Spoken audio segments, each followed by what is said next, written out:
may na-expand yung yung characters, hindi lang po backstory, pati po yung plot ng pelikula, malaki po yung na-expand. So, I would like to ask the other members ng cast kung ano yung respective roles nila. Let's start with EG Boy. Ayan. So, ang inyong mga roles. Para lahat ma-explain ko ano yung papel na ginampanan nila sa pelikula. Magandang gabi po. Ako po si Iggy Boy. Ako po yung gaganap na Kirby. So, parang ako po yung pinakamakulit dun sa grupo nila. Yung pinakamaingay. Barkada kanino? Ano po, yung gangsters po kami. Ah, Isa po ako sa okay. mga gangsters. Tapos yun po, marami po kaming kalokohan na ginagawa. Ganun. Yan. Hello po. Ako po si Jigs Matic. Isa din po ako sa... Alex, mention mo muna yung name and then your role. Ako po si Alexander Diaz and I play Jigs Matic. Isa din po ako sa mga gangsters. Tapos, ayun, Jigs Matic naman eh. Jigs Matic ba? Automatic Jigs. Other side, si John naman. Wag si Charlene. Si Charlene ay creative team. Hindi siya cast. Okay. Thanks, man. Go ahead, John. Ako po si John Uy, and ang role ko po dito ay si Mickey. Ako po dito ay, magaling mag-skate, nasa basketball team, tas soft-spoken lang. Chill lang na tao po, kumbaga. Basically, yun lang maisip as of now. Next. Hello po, magandang gabi po sa inyong lahat. Ako po si Yana Asistio and I play the role of Grace. I'm the only girl gangster po. So, yun, enjoy kasi parang totoong buhay lang. One of the boys. Yun po. Magandang gabi po sa inyo lahat. Ako po si Marco Gumabaw. I play Stephen Fajardo dito sa movie na to. And yun po, kami po yung isa sa mga gangsters na kabarkada ni Kenji dito sa movie. And ako yung teammate rin ni Kenji sa basketball na kaming dalawa yung 1-2 punch. At saka yun po, yung role po namin dito, parang typical barkada lang sa isang school. Kaya masaya yun. Yun po. Magandang gabi po sa inyong lahat. Ako po si Pamo Pamorada and ginaganapan ko po ang role ni Sarah na kaibigan po ni Athena. And yun po, simpleng magkaibigan lang po. So, cool lang. So, parang gangster-gangster din. Pero yun po. Para pare-pareho yung role nyo. Gangster, chill-chill lang. Actually po, hindi po ako gangster. Nagagangster-gangster lang po. Ayun. Okay, next.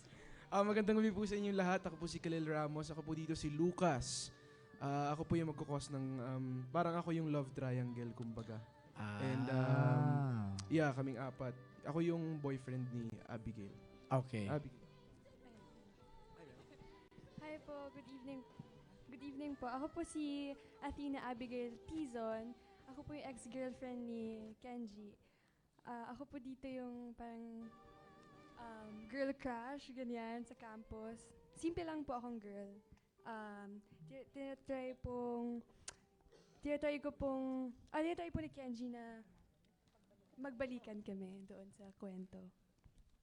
Okay, Thank you po. Thank you, Sophia. Kuya Mario. Sorry po, may nakalimutan pala kami. Kambal po kami ni Alex. Kambal kami, po kami tapos... ni Alex sa movie.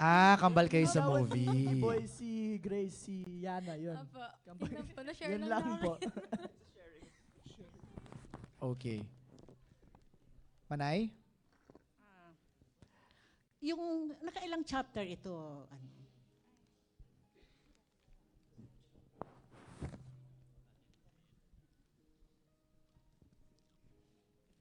Yung sa Wattpad po, parang 51 chapters. Thank you. Tapos yung sa book, down to 20 plus. Thank you. Ngayon, andito si Pablo Tariman, also from Bicol, but from a poorer town. Sorry. Hi, good evening. Key Direct Kathy. What is special working with Daniel and Catherine in this movie? What's this? What is special working with Daniel and Catherine in this Sabi po niya everything.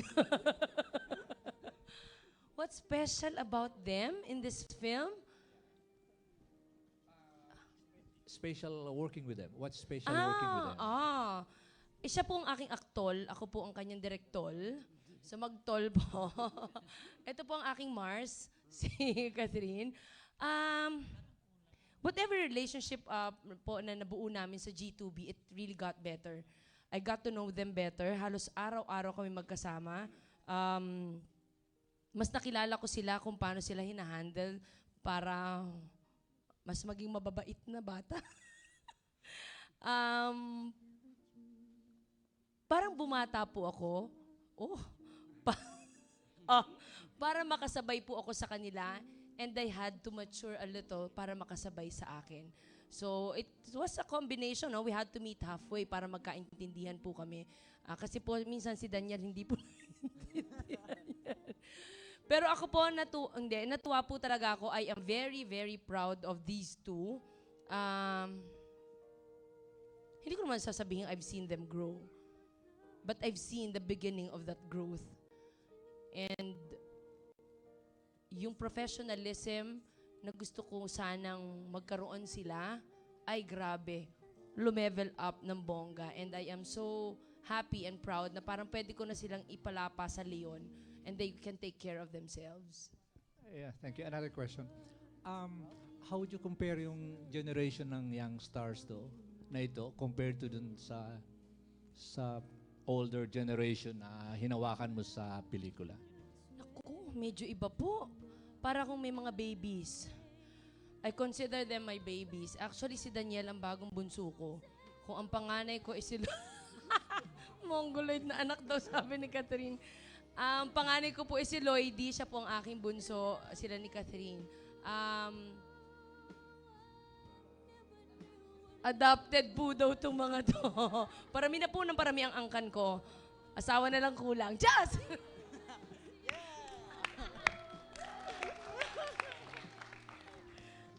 Ay, nakalimutan ko tuloy yung tanong. Ang kulit ko. Ano Comparison ng mga Generation. older. Sila, Do you basically, ano yung less approach? serious, mas playful po itong sila, no? Kasi nakasama ko naman sina John Lloyd, yung Tabing Ilog and Gimmick, no? Mas playful po itong generation na to. Parang mas mga ADHD sila. Hindi kasi may term na for that. Dati naman wala. Mas makukulit po sila. Pero mas, ang saya naman po. Ang saya po ng set. Yeah. One question is for Daniel and Catherine. Daniel, what do you basically enjoy as Daniel Padilla now? Anong in-enjoy mo as Daniel Padilla ngayon? In-enjoy ko ngayon sa ngayon po, na-enjoy ko sa sarili ko. Ngayon po kung dati sinasabi ko busy po kami, ngayon po mas busy na po kami. Pero na-enjoy ko po yung trabaho dahil mas na-appreciate ko po siya ngayon. At ang trabaho po ngayon ay mahal ko na talaga. At saka enjoy po ako sa mga nakasama ko sa trabaho eh. Yun po yung importante para po sa akin na hindi ka nalulungkot tuwing may trabaho. Kumbaga na-excite ka pa at masaya ka habang nagtatrabaho. Yun po yung importante para sa akin. What is exciting working with Catherine in this film? Exciting. After 4 movies na nagkasama po kami ni Catherine, hindi pa rin po nagbabago ang excitement ko kay Catherine. Salamat. Yun lang po, sir. Wow, Yeah, thank you. Ganon? Si Catherine naman. Catherine naman, bawian mo daw yon. Catherine, anong in-enjoy mo working with Daniel? And what would you say are his special qualities as a person and as a co-worker sa film? Kailangan ba tapatan ko yung sagot yun na pressure naman ako. Pero ngayon kasi, nakita ko... Wait, may lips. Ganyan, Okay. Nakita ko kasi siguro nung halos almost simula pa si DJ na nakasama ko na siya. Nung payat pa siya noon, tapos yung medyo iba pa talaga siya hanggang ngayon. So masasabi ko na nakita ko siya na kung paano siya nag-grow as a person and as an actor. At since nag-soap na kami, tapos nakailang movies na rin, sobrang napaproud po ako sa kanya ngayon kasi nakita ko, kagaya ng sinabi niya, na mahal na talaga na yung trabaho niya. Dati naglalaro-laro lang siya, ganyan-ganyan. Pero ngayon, nag-concert na siya sa Araneta. Alam mo yun, ang dami na niyang nagawa. Kaya sobrang proud ako sa kanya. At okay rin kasi, bakit? Kasi habang tumatagal kami nagkasama, alam mo, hindi ko nagsasawa sa kanya kasi masarap kasama si DJ. Yeah, masarap siya kasama. Yun. Para kami baby po nakasama. Ganun siya. I mean baby as in literal na baby. No? Yeah, thank you. Catherine, ano ang in-enjoy mo as leading lady tsaka ano yung mga ayaw mo na karanasan bilang leading lady? I mean, the ups and downs of a leading lady. Bilang leading lady ni DJ po, siguro, yung munang mga perks. In general. In general, okay. Siguro, para mabigyan ka rin ng isang role na parang isa ka na sa mga leading ladies, of course, nakakatuwa yun kasi ibig sabihin na nag-grow ka na hindi ka na yung batang kung sino-sino lang. And siguro pag ano ba? Feeling ko, pag leading lady ka, mas may mga chance ka mag-portray ng iba-ibang mga roles na hindi ko naman talaga nagagawa sa totoong buhay. Like sa bawat movies, ibang-iba to sa dito. So parang pumapasok ako sa ibang character ng tao. So, yan siguro. Sige, Okay. salamat. Thank you. Kat, sabi nila ang pag-ibig daw nakakaganda. Anito sa gilid. Ayan. Yun din sinabi ko sa Sabi kanila. nila ang pag-ibig daw nakakaganda. Would you say na you're in love right now? Yes. Hindi ikaw, si Catherine. Sige, pwede ka rin sumagot. Are you in love right now, DJ? Siguro ang puyat nakakaganda. Joke lang. Pero naniniwala ka doon, ang pag-ibig nakakaganda?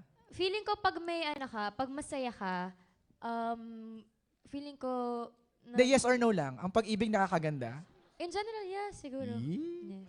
Kaya ka gumaganda. Ay, Ikaw sos. rin ba? Okay, may question naman mula kay Kagawad Ronnie Carrasco. Kagawad Ronnie. Para po kay Direk Cathy. Hi, I'm here. Hello po. The word gangster po has a violent connotation. Ang tanong ko po, what makes this movie a must-see one given the current news reports on teen violence involving fraternity members? Hindi ko naintindihan. Pang Miss Sorry, Universe, ang hina lagot po nung- ka, Miss Philippines. With that question, consider me the fourth runner. Hindi, tama. Medyo relevant lang yung tanong niya, no? Kasi yung gangster nga daw direct, merong parang violent connotation. Right now, ang current issues and news ay yung hazing or something. So, what makes this a must-see na hindi naman hina-highlight yung pagiging violent? Okay, direct. Well, actually, kaya nga may conscious effort po kami na nakita nyo naman po sa teaser, wala naman po sa pagka-gangster nila, I think, yung may tendency to become violent. We really avoided that part. Kasi a gangster naman doesn't necessarily mean may gang ka na frat, violent, may hazing, may ganyan.